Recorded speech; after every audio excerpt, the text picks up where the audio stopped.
Tuesdays! My name is Kevin, and we're not learning karate. We are working on the GMAT.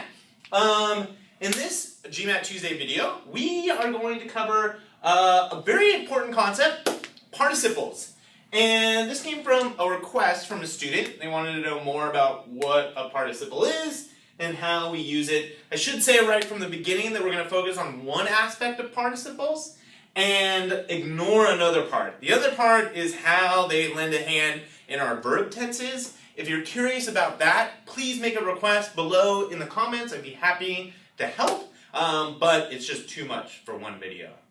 Okay, so I've got my trusty orange pen and we can begin. So, a participle is a word, of course, talking about words, a participle is a word formed from a verb. So we take a verb, and it is used as an adjective or a noun. So you take a verb, and you change it a little bit, and use it as an adjective and a noun. That sounds pretty straightforward, but when you get into sentences, it can get a little confusing. So, here we have two examples. In the first example, we have a verb that became an adjective, running. So, the running dog is mine. Running here describes dog. It's telling us which dog to pay attention to. And run is usually a verb. We use it all the time as a verb. And so it can get kind of confusing, like how did this verb all of a sudden end up as an adjective? Well, that's because we have participles.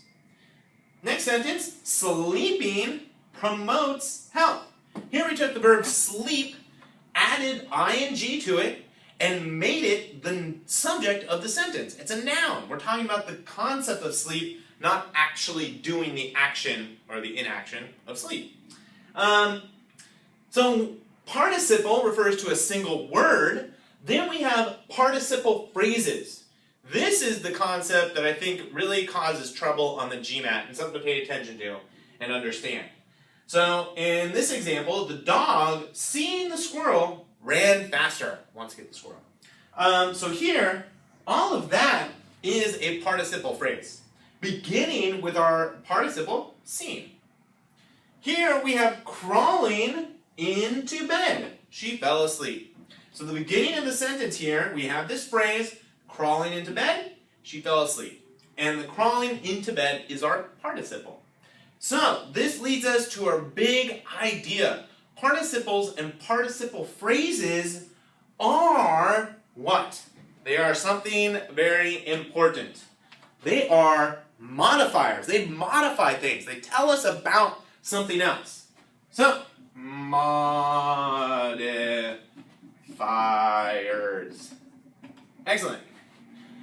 And so, where this becomes tricky on the GMAT is you might see a participle phrase. They might use a very long participle phrase in a sentence, and you'll see, like, this verb, seen, or crawling. You think, oh, there's the main verb of the sentence. But don't be tricked. They're putting that in there to complicate things. And the key is to ignore the participle. Get the participle out of the way, get the phrase out of the way, and like I said in my previous video about cutting through the mess to get to the, or cutting out the fluff to get to the core meaning, participles and participle phrases need to be cut out so you can get directly to the meaning of the sentence. Here is an example from the official guide. This is the 13th edition, question number 111. It's a sentence correction question. And it says, a mutual fund having billions of dollars in assets will typically invest that money in hundreds of companies, rarely holding more than 1% of the shares of any particular corporation. So, a couple things to point out here. We don't just have one participle phrase, which is in the underlined portion here, rarely holding more than 1% of the shares of any particular corporation. That whole thing at the end there is a participle phrase. We do have an adverb here, but that's describing the participle. But we also have another participle up here too, having billions of dollars in assets. you would think having is the main verb. You're like, mutual fund, having. You're like, oh, there we go. But actually, you need to cut that out and see that it's will typically invest. That's the main verb of this sentence. So it's really a mutual fund will invest. And then we have the predicate here, that money in hundreds of companies. And so this participle phrase needs to refer to the mutual fund. It needs to be the predicate of the mutual fund. And we had an answer choice. This is the incorrect answer choice. And you might think, oh, well, I have having here and then holding here. Oh, I'm going to keep these parallel, these verbs parallel, and add an and. And rarely do they hold more than 1%. And that will, you think, keep the sentence in parallel and correct maybe this weird phrasing at the end. But if you know about participle, whoa! Well, there's an earthquake.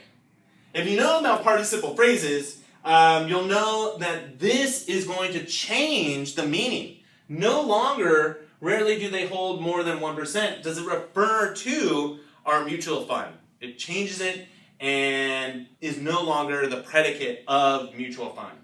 Also, another problem here too, no longer do they, we have a plural pronoun, when really we would need a singular one. So the answer choice here, this is actually written correctly. The answer choice was A here.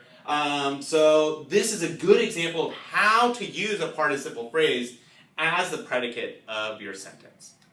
All right, if you have any questions, I know this is a tough concept, please do ask questions below. And if you have a request for a video, please make a request. We're always looking for new ideas and things to do. That's it from me today. Be excellent to the universe, and I'll see you next Tuesday.